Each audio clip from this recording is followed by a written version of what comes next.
जब कुछ भी नहीं था, न आकाश, न पृथ्वी, न प्रकाश, न अंधकार, न जीवन, न मृत्यु, तब भी किछ था। ऋग्वेद कहता है, वह न दृश्य था न अदृश्य, वह केवल सत्ता था, एक ऐसा अस्तित्व जो स्वयं में पूर्ण था। उस समय न समय था, न दिशा, न कोई देवता था, न असुर, बस एक गहरी अनंत शांति।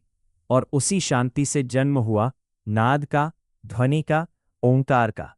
यही वह क्षण था जब पहली ऋचा गूंजी। यही था ऋग्वेद का आरंभ।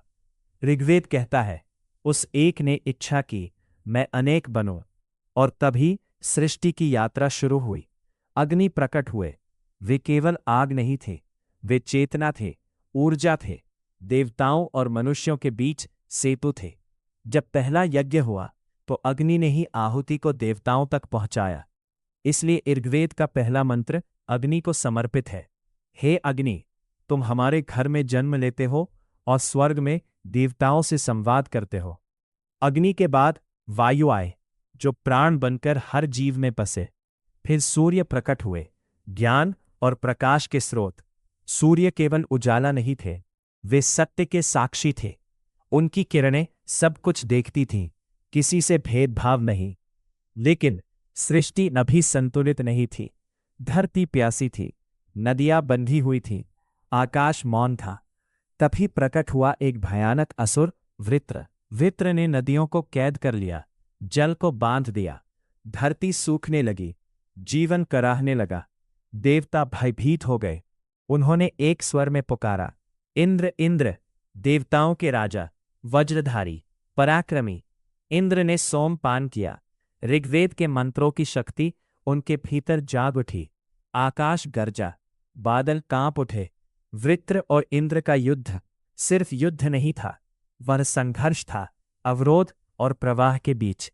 वज्र उठा, एक प्रहार हुआ, वृत्र गिर पड़ा, और जैसे ही वृत्र का अंत हुआ, नदियां बह निकली, वर्षा हुई, धरती मुस्कुराई, जीवन लौटा।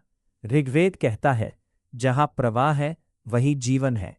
लेकिन ऋग्वेद केवल युद्ध की कथा नहीं है, ये प्रश्नों का ग्रंथ है। ये पूछता है, सृष्टि किसने रची? देवताओं ने, या वह भी नहीं जानते? शायद सृष्टि स्वयं उत्पन्न हुई, या शायद नहीं। ऋग्वेद स्वीकार करता है कि अंतिम सत्य को शायद ईश्वर भी पूरी तरह नहीं जानते। यही इसकी महानता है। ये अहंकार नहीं सिखाता, ये जिज्ञासा सिखाता है। ये कहता है, सत्य एक है, पर ऋषि उसे अनेक नामों से पुकारते हैं। इंद्र, वरुण, मित्र, अग्नि, सब उसी एक सत्ता के रूप हैं। मनुष्य को ऋग्वेद ने डराया नहीं, उसने उसे सोचने के लिए प्रेरित किया। प्रकृति को देवता बनाकर उसका सम्मान करना सिखाया। नदी को माँ कहा, पृथ्वी को जननी कहा, आकाश को पिता कहा। ऋग्वेद में कोई अंधकार नहीं, केवल खोज है।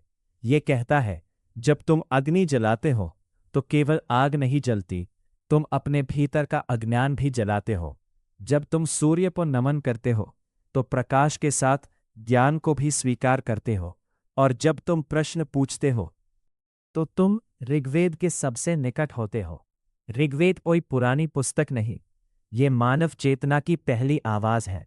आज भी जब आकाश में बिजली चमकती है, जब अग्नि प्रज्वलित होती है, जब सूर्य उदय होता है, तो कहीं न कहीं ऋग्वेद की वही प्राचीन ऋचा फिर से गूंज उठती है।